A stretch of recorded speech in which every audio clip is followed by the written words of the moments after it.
Hey guys, welcome back to our channel How to Guide. Today in this video I'm going to show you guys how you can change my AI name on Snapchat.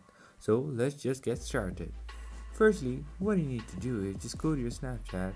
You'll be over here, and then what you're going to do is go to your chats and then go to my AI. And from here just go to my AI profile like this, just tap on it, and over here you can see this is a profile. So now what you have to do is just go to my AI where it has written, you just go over there, and from here you can edit your name or change the name. So let me just write Snapbot like this and then save it.